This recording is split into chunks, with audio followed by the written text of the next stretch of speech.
Sir आज ही आगळी वेगळी आम्ही थीम केली आहे. पहिले तर ही थीम कशी वाटली तुम्हाला? खूप छान, खूप आणि आपण नेहमी प्रोग्राममध्ये वगैरे जातो गातो, परंतु मीडिया जरुरी आहे कलाकारांना. आणि मुख्य क्लासिकल जे आपण गातो हे मीडिया काही वेळा आपल्याला कमी मिळू शकतो. म्हणून हे जे आहे तुमचं जे प्रोग्राम खूप फेमस आहे आणि आमचं भागात पण खूप बघतात, कर्नाटकमध्ये पण बघतात लोक हे प्रोग्राम, आवर्जून बघतात. आणि मी सांगितलं मी झी मराठीचं हे जे शो आहे मी जाणार आहे. अरे सर आपल्याला सांगा आपण पण बघणार. एवढं तुमचा शो चला हवा येऊ द्याला कन्नडमध्ये काय म्हणतात? चला हवा येऊ द्या. म्हणजे मी त्यांना सांगतो की हे बघा तुम्ही आमचं काय म्हणतात. चला हवा हवा भरली, हवा हवा भरली, हवा भरली. आम्ही फुग्यांमध्ये हवा भरली, तुम्ही पण बघा हवा भरली. शास्त्रीय संगीत हा तुमचा बाज आहे आणि तुम्ही वाहून घेतलंय शास्त्रीय संगीताला. थोडक्यात विचारेन सर, सुरुवात कशी झाली होती मग? घरी ॲक्च्युली आईपासनं मला म्हणजे हे मिळाला. अच्छा. आणि आई क्लासिकल गात नव्हती, कानडीमध्ये देवाची गाणी वगैरे गात होती. आणि मी कुठे असतो हुबळीला, तिकडे इतका महान कलाकारांनी आमचं शास्त्रीय संगीताला त्यांचं खूप मोठे कॉन्ट्रीब्युशन आहे. सवाई गंधर्वजी हो, आणि भारतरत्न पंडित भीमसेन जोशीजी आणि गंगूबाई हानगल, मल्लिकार्जुन मनसूर, बसवराव राजगुरू आणि कुमार गंधर्वजी. हे इतकं संगीत क्षेत्रातलं नामवंत कलाकार, आपण म्हणतो रत्न, सगळे एक रत्न गंधर्व आहे सगळे. मी लहान असताना तिकडे जेव्हा मी ऐकत होतो ते संस्कार मला घरी पण आई ऐकवायचे. हे मला पुढे हेल्प झालं आईकडनं. वा वा वा. आता येणार आहे सावनी तुझ्याकडे. मग सुरुवात तू कधी केली होतीस आणि कशी होती ती सुरुवात?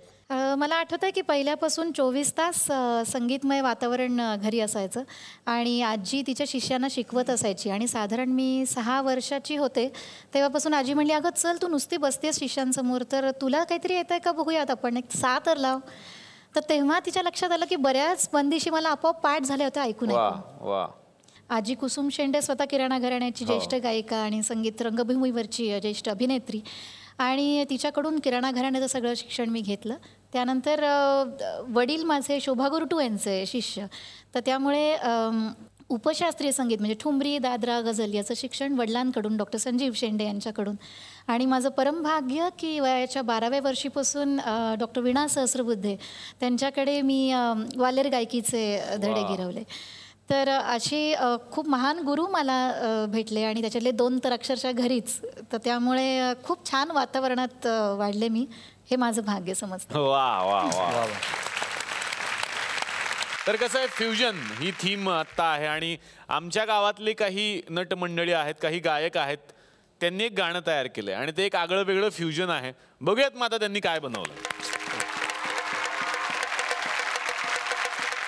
कसं आहे की वेगवेगळ्या चालींवरती आत्तापर्यंत आम्ही गाणं इथं बसवलेलं आहे, पण चला हवा येऊ द्याच्या इतिहासात आज असं करायचं आम्ही ठरवलं की आपली आपली एक चाल का बांधू नये. आणि ह्या गाण्याचे संगीत दिग्दर्शक आहेत तुषार देओल, ज्यांनी एक गाणं खास चला हवा येऊ द्याचं बनवलंय. ते नवीन वर्षाच्या निमित्तानं या महाराष्ट्रासमोर आम्ही आणतोय.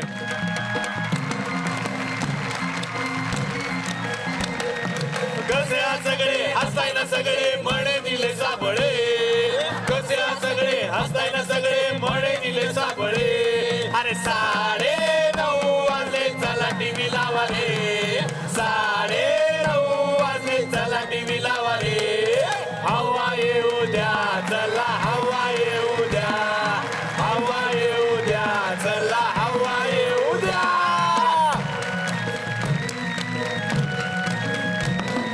बाबा